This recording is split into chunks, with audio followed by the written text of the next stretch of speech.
보겠습니다. 사도행전 2장 1절에서 4절 보겠습니다. 함께 같이 읽도록 하겠습니다. 오순절 날이 이미 이르매 그들이 다 같이 한 곳에 모였더니 하고 강한 바람 같은 소리가 있어 그들이 앉은 온 집에 가득하며 마치 불의 혀처럼 갈라지는 것들이 그들에게 보여 각 사람 위에 하나씩 임하여 있더니 그들이 다 성령의 충만함을 받고 성령의 말하게 하심을 따라 모든 언어들로 들기를 시작하니라. 다른 언어들로 말하기를 시작합니다. 오늘의 말씀은 성령 충만을 받으라 하는 제목으로 말씀을 드리겠습니다. 예수님께서 십자가에 고난을 받으시고 죽으신 후 부활하셔서 40일 동안 제자들에게 보이시면서 하나님 나라 일을 말씀하셨습니다. 예수님은 제자들을 예루살렘을 떠나지 말고 아버지께서 약속하신 것을 믿고 기다리라 이렇게 제자들에게 당부하셨습니다. 그러시면서 요한은 물로 세례를 베풀었으나 너희는 몇 날이 못되어 성령으로 세례를 받으리라고 말씀하시고 하늘로 승천하셨습니다.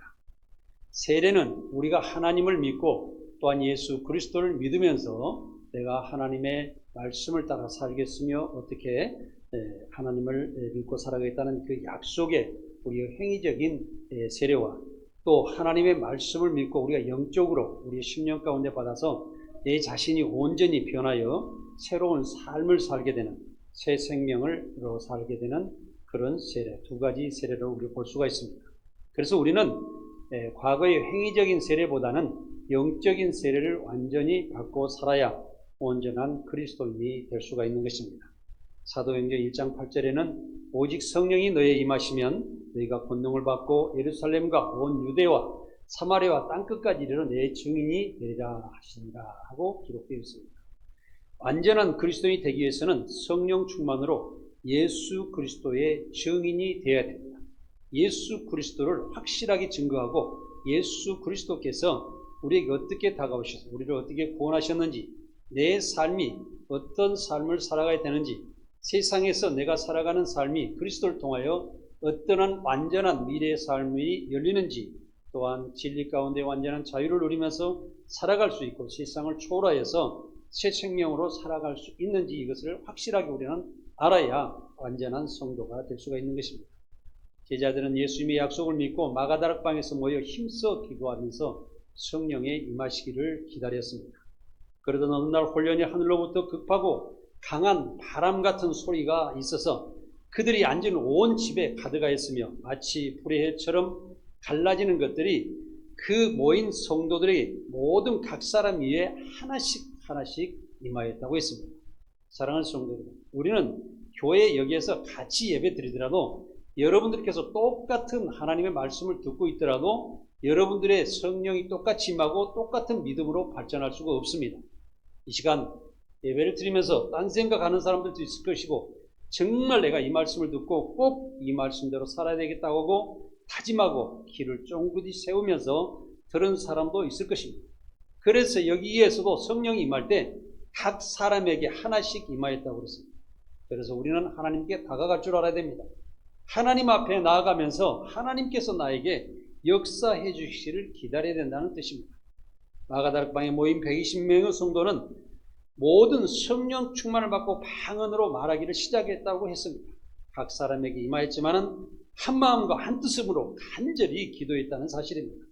그 성도들은 하나님께 권능을 받고 힘있게 예수 그리스도는 하나님의 아들이요 예수 그리스도가 우리 구원자라는 것을 세상에 증거하기 시작했다는 말씀입니다. 성도는 하나님의 자녀가 되기 위해서 성령 충만의 세례를 받아야 됩니다. 다시 말하면 우리 영의 세례를 받아야 된다는 것입니다.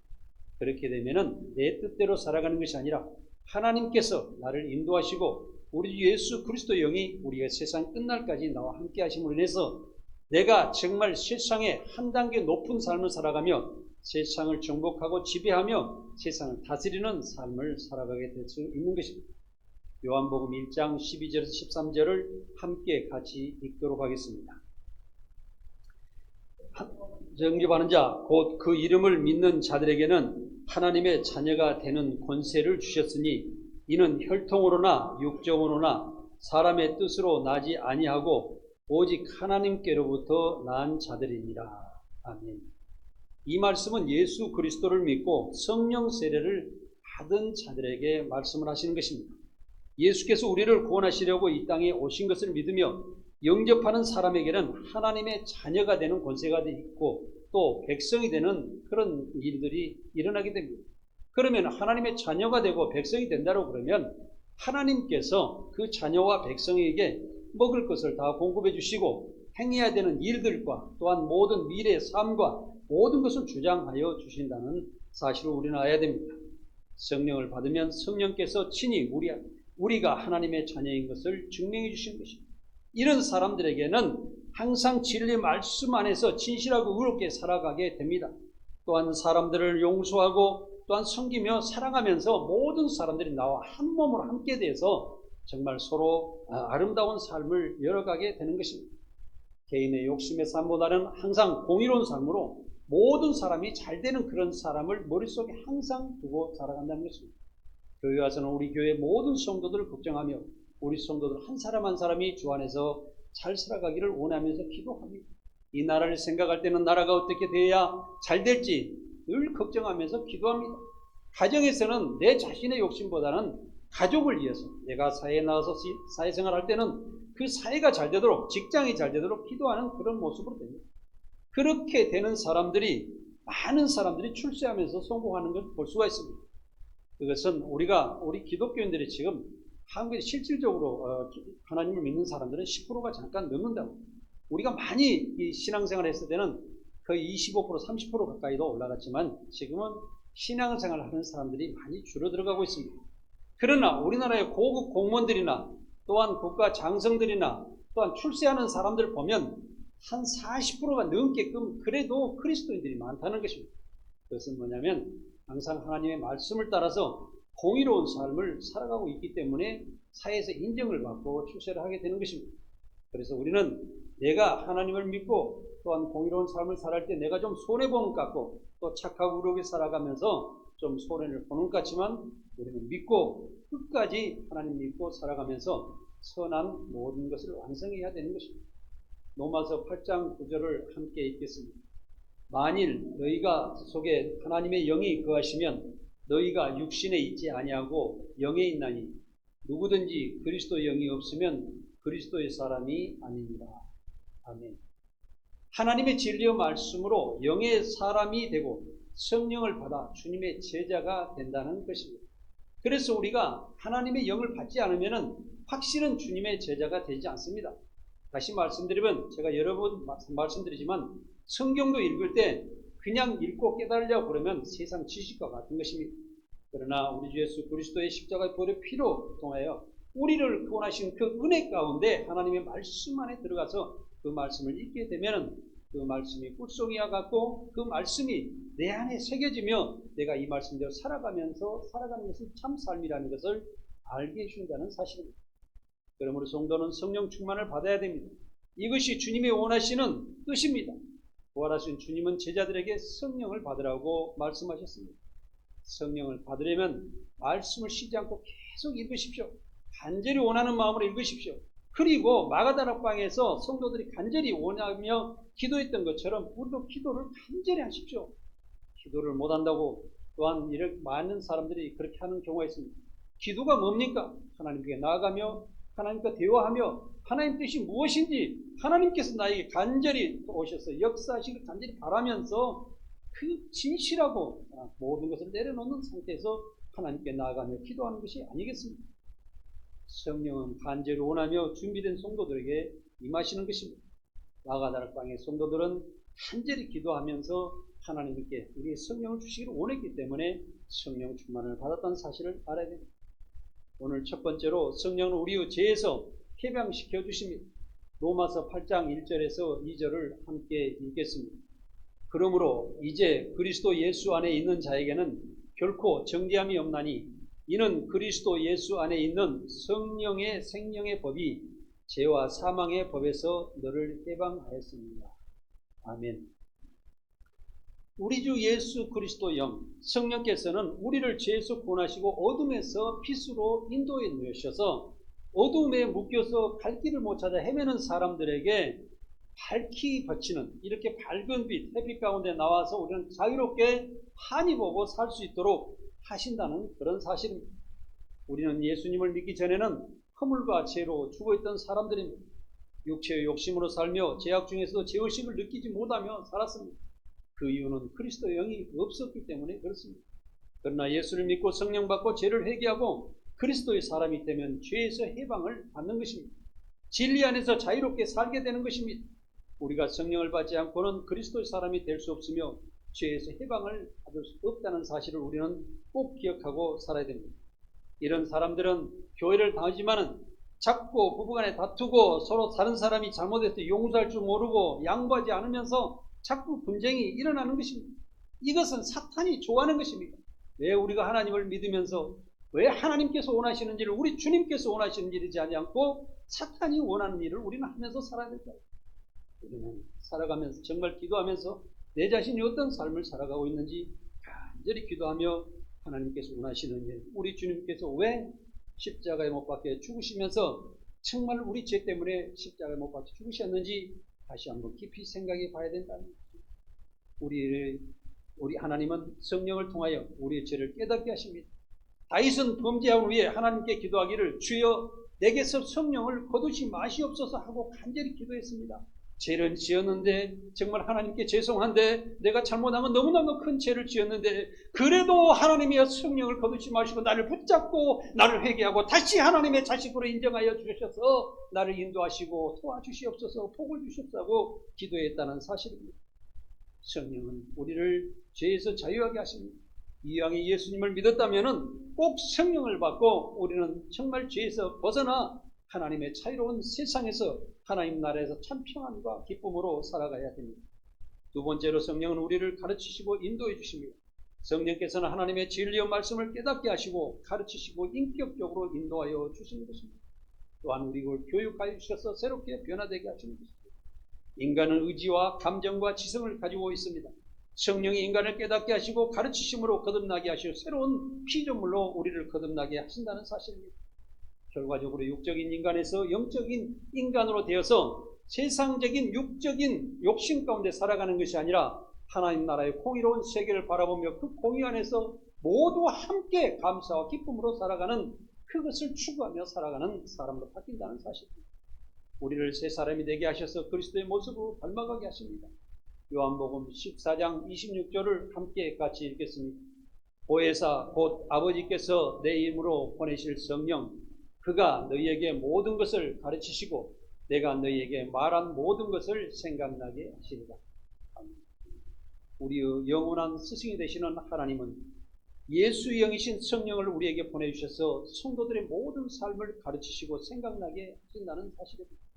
그러므로 내 스스로 살아가는 것이 아니라 하나님의 진리의 말씀과 예수 그리스도의 구원의 은혜와 진리의 하나님의 말씀이 우리와 함께 감동으로 임하신 성령이 우리를 인도하셔서 진리의 거룩한 삶을 살게 하신다는 사실입니다. 요한복음 16장 13절을 다시 또 읽겠습니다. 그러나 진리의 성령이 오시면 그가 너희를 모든 진리 가운데로 인도하시리니 그가 스스로 말하지 않고 들은 것을 말하며 장래일을 너희에게 알리리라. 아멘. 진리의 성령은 우리를 가르치시고 진리 가운데로 인도하십니다. 성령께서는 성도들의 올바른 삶을 살아가도록 인도하여 주시는 것입니다. 성령님이 내 안에 오시면 내 삶이 변화됩니다. 인격과 성품이 변화됩니다. 세상 삶을 뒤로하고 하나님 중심으로 공의로운 삶을 살게 하시는 것입니다. 그러므로 성령 충만함으로 하나님의 백성이 다 되어야 하는 것입니다. 세 번째로 성령은 평안과 위로를 주십니다. 요한복음 14장 27절을 함께 읽겠습니다. 평안을 너희에게 끼치노니 곧 나의 평안을 너희에게 주노라. 내가 너희에게 주는 것은 세상이 주는 것과 같이 아니하리라. 너희는 마음에 근심하지도 말고 두려워하지도 말라. 성령의 권능으로 세상 근심 걱정을 초월한 평안한 삶을 사시기를 우리 성도들께 부탁드립니다. 성령은 세상 근심 걱정을 멈추게 하고 마음에 주님의 평안을 주십니다. 잠깐 있다가 없어지는 평안이 아니라 그리스도의 영원한 평안, 하늘나라의 평안을 주시는 것입니다. 평안은 평화의 뜻으로 나타냅니다. 우리나라의 인사 말씀이 안녕하십니까 하고 인사지 않습니까? 그 뜻도 평안한 안, 평안한 영으로 우리가 아무 일 없이 몸과 마음이 평안히 계십니까 하는 그런 뜻으로 우리가 해석할 수 있습니다. 우리가 히브리어로 말로 하면은 살롬으로 하는 그런 말씀, 살롬 하는 그 말씀이 있죠. 이것은 우리가 그리스도 안에서 참 평안하십니까 하는 그런 인사입니다. 우리 옆 사람을 보고 살롬 한번 하십시오. 살롬, 그리스도 안에서 평안하십시오. 이렇게 항상 인사합니다. 교회 안에서는 안녕하십니까 하는 말보다는 살롬 하는 인사를 했으면 참 좋겠습니다. 세상에서 얻은 평안은 잠시 잠깐이지만 하나님 나라 주인신 성령께서 주신 평안은 영원히 충만한 평안인 것을 우리는 기억해야 됩니다. 성령을 우리를 위로하시고 함께 하십니다. 성령의 다른 이름은 보혜사입니다. 또 헬라어로는 파라크레토스라고 말하고 있습니다. 이 말은 곁에서 돕기 위해 부름받은 자라는 뜻으로 성경에서는 상담자, 위로자, 돕는 자라고 말하고 있습니다. 성령은 믿는 성도들 곁에서 함께 하시고 동행하시며 모든 것을 이루하시고 보호하시고 변호하시는 그런 사역을 담당하십니다. 그렇기 때문에 우리의 삶의 모든 것을 어루만져 주시고 우리의 삶이 결국에는 저 천국에 이를 때까지 성령 우리 도와주시게 되시는 것입니다. 그렇기 때문에 우리는 성령 충만하면서 신앙생활을 해야 된다는 것입니다. 우리의 모든 것을 변화시키시고 우리의 부족한 것을 채워주시고 일상생활을 믿음으로 승리하게 도와주시는 것입니다. 네 번째로 성령은 우리의 연약함을 도와주십니다. 로마서 8장 26절을 함께 읽겠습니다.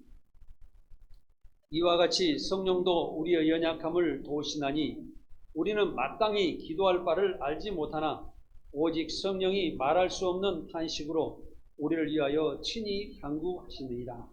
아멘. 인간은 연약한 존재입니다. 우리 어떻게 보면 육신적으로 보면 세상에서 내가 강하다고 우리가 자랑하면서 의시되고 살아가는 경우입니다. 그러나 그 강한 질그릇 같은 것은 잘못하면 깨지기 쉬운 질그릇이라는 것을 우리는 알아야 됩니다.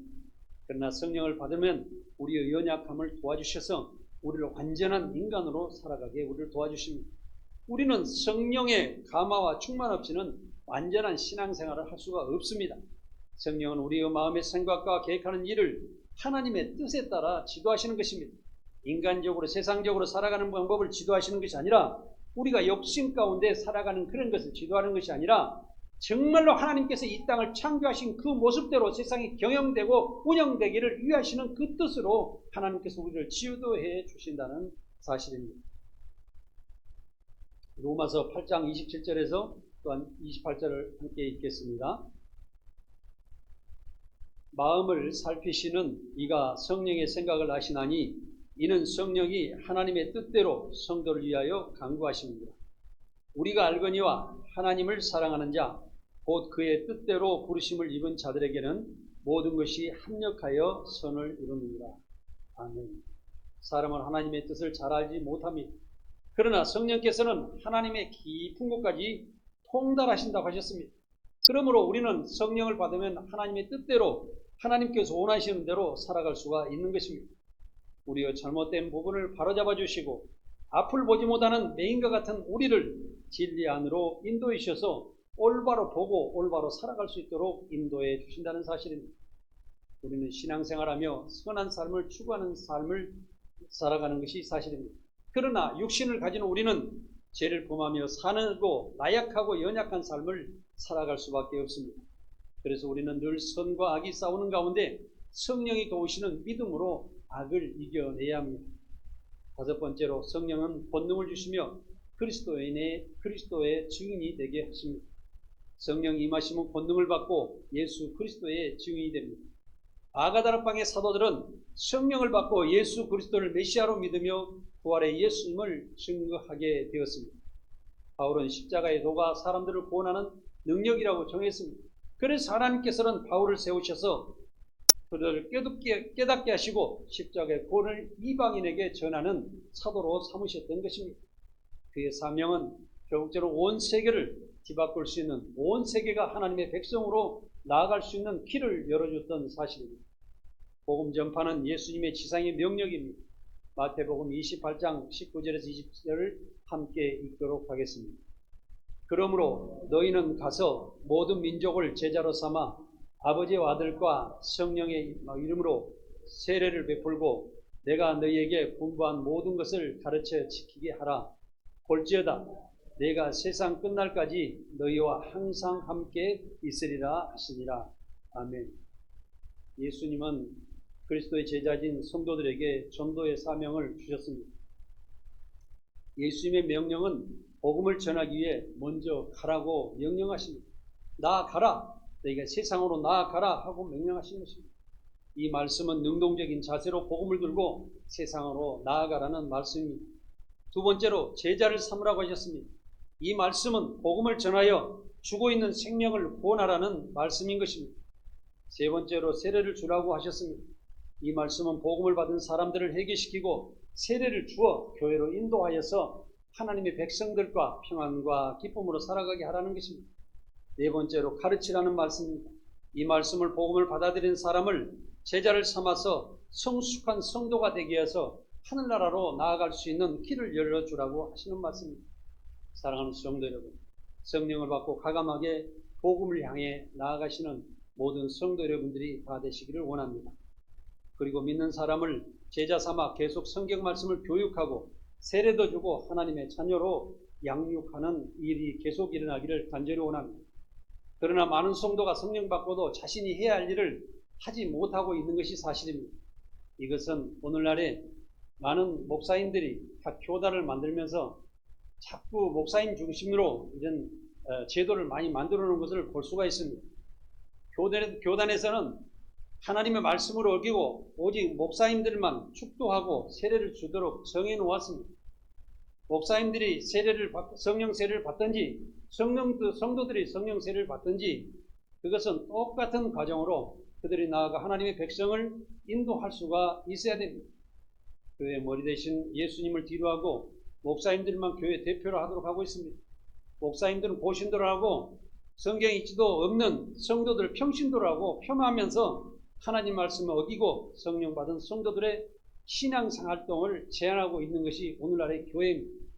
심지어 성령 받지 못한 목사님들이 목회하면서 성도들에게 사기를 치며 또한 많은 문제들을 매스컴에 오른내리는 경우가 너무나도 많습니다.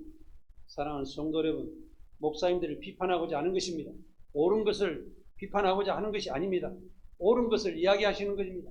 모든 목사님들이나 성도들이 꼭 성령을 받고 하나님의 백성이 되어야 된다는 사실을 우리는 기억해야 됩니다. 그래서 성경에는 먼저 된 자가 나중되고 나중된 자가 먼저 되리라 하는 그 말씀을 우리는 꼭 기억해야 됩니다.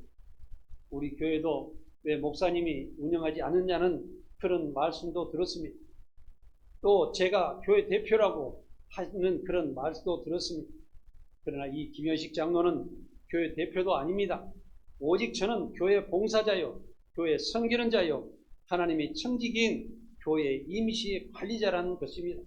저는 청소가 필요하면 청소할 것이고 설거지가 필요하면 설거지할 것이고 교회 부족한 것이 있으면 저는 채우려고 노력하는 사람이지 여러분들을 말 한마디라도 여러분들께 상처 주고 다스리려고 하는 자가 아니라는 것을 분명히 말씀을 드립니다. 저는 언제든지 내려놓을 수가 있습니다. 언제든지 우리 교회가 정말로 하나님 말씀 가운데 잘 운영될 수만 있으면 저는 내려놓으려고 합니다. 사랑하는 성도 여러분, 모두가 청직이며 모두가 하나님의 종이며 모두가 하나님의 목회자입니다. 우리는 말씀을 전한 자도 목회자요, 청소하는 자도 목회자요, 식사를 당번하는 분도 목회자요, 모든 것을 성도들의 부역장님도 다 목회자입니다. 왜? 고린도전서에 보면은 머리 대신 예수 그리스도를 통하여 모든 사람들이 그리스도의 지체로서 다 교회의 일을 담당해서 교회를 완성한다는 사실입니다. 사랑하는 여러분, 겸손히 섬기시면서 서로 협력하여서 선을 이루면서 하나님의 사랑으로 교회를 완성해 나가는 자는 모두가 목회자라는 사실을 여러분들이 꼭 기억하시고 자그마한 일이라도 그 일을 열심히 하시면서 또 내가 이 교회에서 신앙생활하는 동안 정말 내게 주신 그 은사를 확대하라고 말씀하신 것을 기억하시기 바랍니다. 내가 가는 재능을 마음껏 활용하면서 교회가 잘 되도록 하고 하나님의 교회가 완성되어서 정말 천국으로 모든 교회 성도들이 함께 또박또박 걸어갈 수 있는 그런 길을 열어가야 한다는 사실입니다. 우리는 초대교회 성도들같이 성령 충만을 받아 완전한 그리스도인이어서 권세와 능력의 성도들이 다 되어야 합니다. 성령 충만을 받은 성도는 성령님과 동행하면서 복음의 선봉자로 나아가 세상을 구원하는 그런 또 전도자요, 복음을 전하는 자요, 선교사요, 많은 사람들을 대표하는 세상의 빛이 되는 사람이 되어야 됩니다. 교회는 세상의 빛으로서 정말 세상 사람들이 교회를 바라보고 정말 부러워해야 됩니다. 교회를 오고자 해야 됩니다. 그러나 오늘날에 우리의 성도들은 어떻습니까? 우리가 많이 부족합니다. 그렇기 때문에 성령을 받아서 정말 하나님 말씀 가운데 정말 세상 빛으로, 세상의 인도자로, 세상의 지도자로, 세상의 관리자로, 세상을 다스리는 능력자로 승리하는 삶을 살아가는 모든 성도들이 되어야 한다는 사실입니다. 성령 받은 성도들은 신앙생활 실패하지 않고 승리하실 것입니다. 모든 일에 합력하여 선을 이루며 영적으로 계속 성숙하게 될 것입니다. 우리 모두 성령 받아 완전한 그리스도인이 다 되시기를 간절히 원합니다. 오직 말씀교회 성도들은 성령의 인도하심과 함께 하심으로 천국까지 함께 동행하시기를 간절히 원하며 사랑하는 성도들을 축복합니다. 기도하겠습니다. 권세한 능력의 아버지 하나님,